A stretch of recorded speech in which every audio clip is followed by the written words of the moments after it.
Hello मित्रों नमस्कार हूँ છું દેવેન્દ્ર શાહ કરંટ ટોપિક્સમાં આપનું સ્વાગત છે। મિત્રો દર બુધવારે મળતી કમિશનર સાહેબના અધ્યક્ષસ્થાને મળતી રિવ્યુ બેઠક આજે પણ મળી હતી। આજે સાંજે 7 વાગે લગની 5 વાગ્યાની આસપાસ બેઠક મળી હતી ને લગભગ 7 સવા 7ની આસપાસ પૂર્ણ થઈ હતી। આ રિવ્યુ બેઠક વિશે ચર્ચા કરીએ પહેલા આપને જણાવી દઉં કે મિત્રો આપના સહકારથી આપસી તરફથી મળેલા પ્રોત્સાહનના કારણે આપેલ પ્રોત્સાહનના કારણે ગઈકાલે મેં જે વિડીયો સુભાષ બ્રિજ અંગે બનાવી હતી તેના ખૂબ જ ઘેરા પડઘા પડ્યા છે અને ફૂલ ડિટેલમાં જે વિડીયો બનાવી હતી કે ખાલી તૂટશે એવું નહીં પણ કયા કારણસર તૂટશે, શું થશે, કોનો કેવો રિપોર્ટ છે, સંપૂર્ણ ડિટેલ સાથે આ બનાવેલી વિડીયોના કારણે આજે કમિશનર સાહેબે એક વિડીયો બનાવી અને કબૂલાત, ખુલાસો કે બચાવ જે હોય તે કર્યું છે। આ વિડીયોના અંતે તે પણ આપણે દર્શાવીશ કે જુઓ કે આજે કમિશનર સાહેબે સુભાષ બ્રિજ મામલે કબૂલાત, બચાવ કે ખુલાસો શું કર્યો છે। હવે આવી વિડીયો મિત્રો આપણે રિવ્યુ બેઠક તો રિવ્યુ બેઠકમાં આજે નો નેગેટિવ ન્યૂઝ માટે તો કમિશનર સાહેબે બહુ ચર્ચા કરી નથી, ખાલી એટલું જ કહ્યું હતું કે નેગેટિવ ન્યૂઝ ના આવે તેની તકેદારી રાખવી। ખાસ કમિશનર સાહેબ આજે થોડા ઘણા ગુસ્સે જે થયા હતા એ ડેપ્યુટી મ્યુનિસિપલ કમિશનર ઔરંગાબાદકર સાહેબ પ્રત્યે, કારણ કે બીઆરટીએસની 2 બસો આમને સામને આવીને એક જ કોરિડોરમાં અથડાઈ હતી। તે થોડો વિચિત્ર એક્સિડન્ટ હતો તેથી તેમણે પૂછ્યું હતું કે આ એક્સિડન્ટ કેવી રીતે થાય। ઔરંગાબાદકર સાહેબે એવું કહ્યું હતું કે આમને સામને આવ્યા ડ્રાઈવરોની બેદરકારીના કારણે એક્સિડન્ટ થયો છે। તેની સામે કમિશનર સાહેબે એમ પૂછ્યું હતું કે આ એક્સિડન્ટ ડ્રાઈવર થયા પછી તમે શું પગલાં લીધા? તો કે 2 ડ્રાઈવરને સસ્પેન્ડ કર્યા।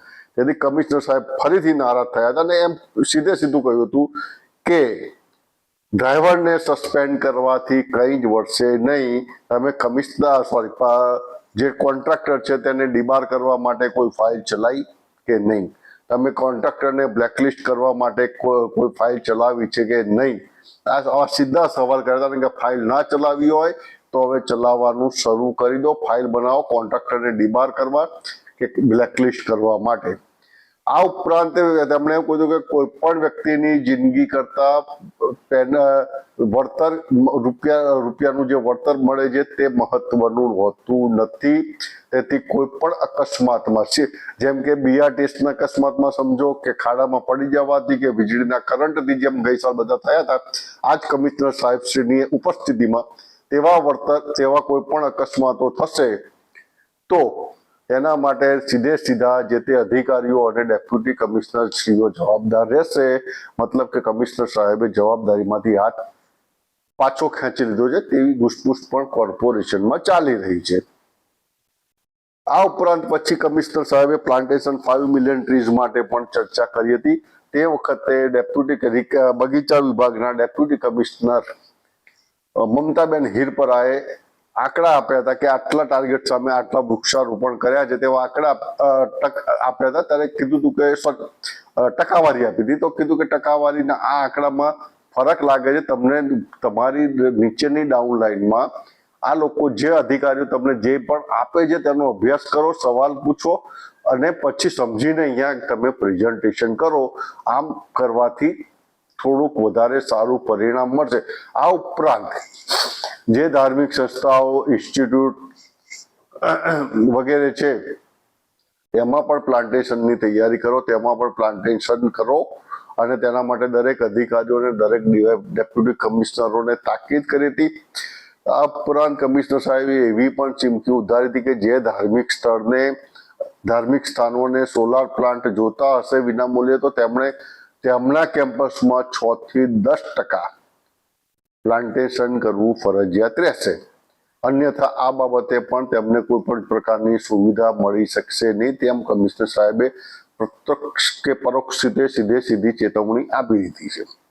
હવે જોઈએ કે હોદ્દેદારો શું કરે છે, એ વાત પતી ગઈ। બીજી વતી છેલ્લે બાતી હેલ્થની વાતો, જ્યાં ડોક્ટર ભાવિન સોલંકી સાહેબે ફરી એક વખત મ્યુનિસિપલ કમિશનર સાહેબ અને એન્જિનિયરિંગ વિભાગના અધિકારીઓને આમને સામને લાવી દીધા છે। વાત એમ છે કે કમિશનર આજે પાણીના અનફિટ સેમ્પલનો રિપોર્ટ જોયો હતો અને તેમાં અનફિટ સેમ્પલ વધારે જોવા મળ્યા હતા, પાણીના અનફિટ સેમ્પલનું પ્રમાણ વધારે હતું। તેથી કમિશનર સાહેબે એન્જિનિયર વિભાગ તરફ નારાજગી દર્શાવી હતી અને સાથે સાથે એમ કહ્યું કે આ તો બિચારા હેલ્થના કર્મચારીઓ છે જે ગલીએ ગલીએ ફરીને પાણીના સેમ્પલ લાવે છે. જે વિસ્તારમાં હેલ્થના કર્મચારીઓ નથી જતા ત્યાં શું પરિસ્થિતિ હશે? કમિશનર સાહેબ ખરેખર દુઃખ થઈ જાય. કમિશનર સાહેબ કરે છે શું? પણ ખાલી મીટિંગોમાં જ ખાલી બોલ કરે છે. ચલો જે હશે. તો કે એન્જિનિયરિંગના અધિકારીઓ આ બાબતે બિલકુલ નિષ્ક્રિય છે. જો કે પાછળથી કંઈક એવી ઘૂસપૂસ ચાલતી હતી એન્જિનિયરિંગ વિભાગમાં કે ભાવિનભાઈ સોલંકી વર્ષોથી ઇન્ચાર્જ MOH તરીકે કામ કરે છે અને તેમને ખબર છે કે અનફિટ સેમ્પલ ક્યાં ક્યાં આવે છે, ક્યાં ક્યાં પોલ્યુટેડ વોટર આટલા વર્ષોથી સપ્લાય થયું છે. એટલે તેવા જ સ્થળે સેમ્પલ લેવા માટે માણસોને મોકલે છે. જો કે આવી બાબતમાં આપણે તો સંમત નહીં થતા, અધિકારીઓનો આંતરિક મામલો છે. પરંતુ ગઈ સાલ જેમ મેં આપણે ગઈ સાલે કહ્યું હતું કે ખાનગી સોસાયટીઓ જ્યાં બોર્ડ છે ત્યાંથી હેલ્થના કર્મચારીઓ સેમ્પલ લઈ આવતા હતા, અનફિટ આવતા હતા અને એન્જિનિયરિંગના અધિકારીઓને સાંભળવાની ફરજ પડતી હતી. એવો જ કંઈક આ સાલ પણ થઈ જાય એમ લાગી રહ્યું. કમિશનર સાહેબ દરેક મિટિંગમાં ₹25 કરોડ કે તેથી વધુ રકમના કામોની ચર્ચા કરે છે.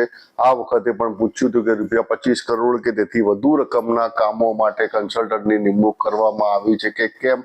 ત્યારે એવો જવાબ મળતો કે સાહેબ મોટા ભાગે લેન્ડ ઇસ્યુ પ્રોબ્લેમ જોવા મળે છે. જમીન મળતી નથી જેના કારણે ટેન્ડર ફ્લોટ થતા નથી.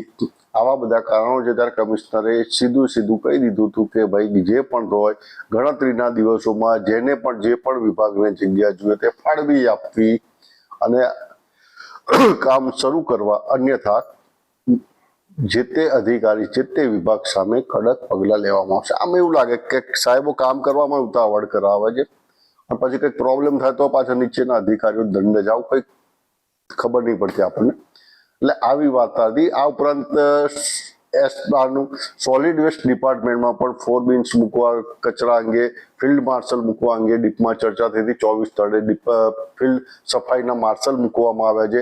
કમિશનર સાહેબે એમ કહ્યું કે જ્યાં વધુ ખોરાક ઉત્પન્ન થતો હોય અને વેસ્ટમાં આવતો હોય તેવી જગ્યાએ ફિલ્ડ માર્શલ મૂકવામાં આવે તો આપણને વધુ સારા પરિણામ મળી શકશે તેમ કમિશનર સાહેબે સ્પષ્ટ જણાવ્યું હતું.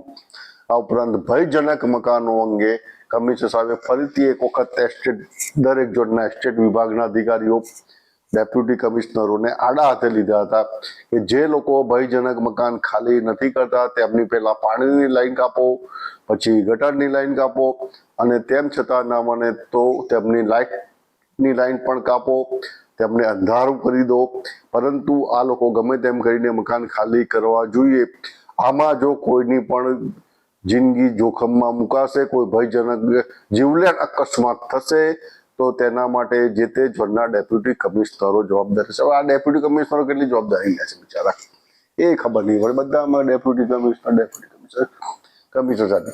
આ ઉપરાંત દબાણો મામલે પણ કમિશનર સાહેબે થોડાક ઉગ્ર જોવા મળ્યા હતા અને એમ કહ્યું કે દબાણો જેટલા જે શહેરમાં જ્યાં જે દબાણ દેખાય તે દબાણો દૂર કરો, તાકીદે ઉપાડવા માંડો અને ફૂટપાથોની જ્યાં રાહદારીઓને ચાલવા માટેની ફૂટપાથ છે તેની રેલિંગ લગાવો જેથી તેની ઉપર કોઈ વાહન પાર્ક કરે નહીં અને રાહદારીઓ માટે ચાલવાનો રસ્તો ખુલ્લો રહેવો જોઈએ. આ એક કમિશનર સાહેબે આજની મિટિંગમાં કહેલું સારું સ્ટેટમેન્ટ લાગી રહ્યું છે.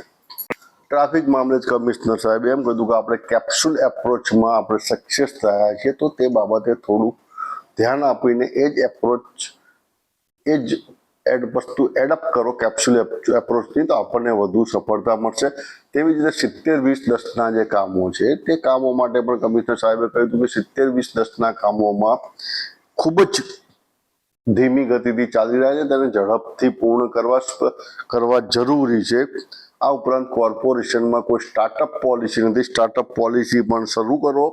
અને છેલ્લે કમિશનર સાહેબે તમે એમ કહ્યું હતું કે નવી ટીપી માટે ઇન્ટિગ્રેટેડ ટેન્ડર જાહેર કરો કે જેમાં NHનું પણ આવી જતું હોય, વોટર સિસ્ટમ, ડ્રેનેજ સિસ્ટમ બધા કામ આવી જતા હોય તો માત્ર એક જ એજન્સીનો આપણે સંપર્ક કરવાનો રહે અને તેને જવાબદાર કે ના જવાબદાર ઠેરવવાનો. એટલે કમિશનર સાહેબ ખબર નહીં પડી દરેકમાં જવાબદાર ને રેવન્યુ દંડ ને ખબર નહીં જે હશે, પરંતુ મૂળ આજે કમિશનર થોડુંક શાંત હતા કારણ કે થોડુંક તેમના માટે સુભાષ બ્રિજનું ભારણ પણ હતું એટલે થોડાક શાંત લાગતા તેવું અભિપ્રાય મળી રહ્યો છે. જે હશે હવે આવો આપણે જોઈએ કમિશનર સાહેબે જે વિડીયો બનાવી છે, જે સુભાષ બ્રિજ મામલે તેમણે બચાવ કહો તો બચાવ, ખુલાસો કહો તો ખુલાસો, કબૂલાતનામું કહો તો કબૂલાતનામું, જે કહો તે આ વિડીયો આપ જુઓ.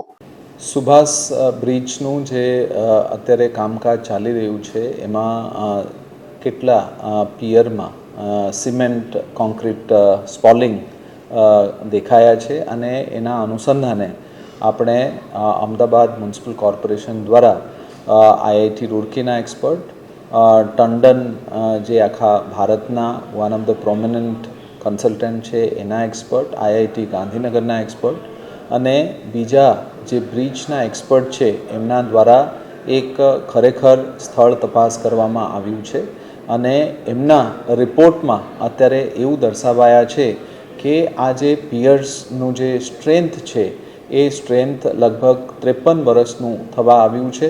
એટલે એમને અગર નવા સુપરસ્ટ્રક્ચર અને ઓલ્ડ જે સબસ્ટ્રક્ચરનો ઉપયોગ કરીએ તો એ 100 યર ડિઝાઇન ટાઈમલાઈન જે છે એમાં પ્રોબ્લેમ આવી શકે. એટલે એના અનુસંધાને આ તમામ એક્સપર્ટ્સના ઓપિનિયન સર્વસંમતિથી એવું છે કે જે જૂના પિયર્સ છે, જૂના જે સબસ્ટ્રક્ચર છે એને કમ્પ્લીટલી રિમૂવલ કરીને એના ઉપર બ્રિજ બનાવવામાં આવે તો લાંબા ગાળા માટે આ ખૂબ ઉત્તમ નિર્ણય હશે. એ પ્રકારનું એક ઓપિનિયન આવ્યું છે. એ ઓપિનિયનના સંદર્ભે અત્યારે અમદાવાદ મ્યુનિસિપલ કોર્પોરેશન દ્વારા એનું જે કોસ્ટ ડિફરન્સ છે એને એનાલિસિસ કરવા માટે, એનું જે ટાઈમલાઈનનું ડિફરન્સ છે એનું એનાલિસિસ કરવા માટે અને એનું સંપૂર્ણ જે પ્રોજેક્ટ લાઈફ અને આરએનબી દ્વારા પણ એ નવા ડિઝાઇન ચેક કરીને કાર્યવાહી કરવા અંગે હાલમાં અમદાવાદ મ્યુનિસિપલ કોર્પોરેશન દ્વારા કાર્યવાહી હાથ ધરવામાં આવી રહ્યા છે. આગામી દિવસોમાં ઇમિડિયેટલી આ કામગીરી પૂર્ણ કરવામાં આવે એ Ahmedabad municipal corporation Subhash bridge જે છે એના ઉપર ખૂબ ઝડપથી કામ થાય એના માટે ત્વરિત કામગીરી કરી રહ્યા છે. મિત્રો, આ વિડીયોમાં કમિશનર સાહેબ સ્પષ્ટ કહે છે કે સુભાષ બ્રિજ લગભગ ડિમોલિશ કરવો પડશે. જે ગઈકાલે વિડીયો આપણે બનાવી હતી કરંટ ટોપિક આ પ્લેટફોર્મ પર, તેમાં આ બધી વસ્તુને આપણે આવરી લીધી હતી જે આજે કમિશનર સાહેબ બોલ્યા છે. જો કદાચ આપણે આ વસ્તુ બહાર ના લાવ્યા હોત તો કદાચ કમિશનર સાહેબ હજી સુધી મગનું નામ મરી ન પાડત તેમ માની શકાય છે. પછી તો ઘણા બધા મિત્રો લખ્યું જસ્ટ લેવાની કર્યું, પણ જે ડીપમાં આપણે આ વિડીયોમાં જે કહ્યું છે તેવું હજી સુધી કોઈ પાસે આવ્યું નથી. તેટલો આપના સહકારથી હું ગર્વ લઈ શકું છું. આશા છે આ વિડીયો આપને પસંદ આવી હશે. જય ભારત, જય હિન્દ, જય જય ગરવી ગુજરાત.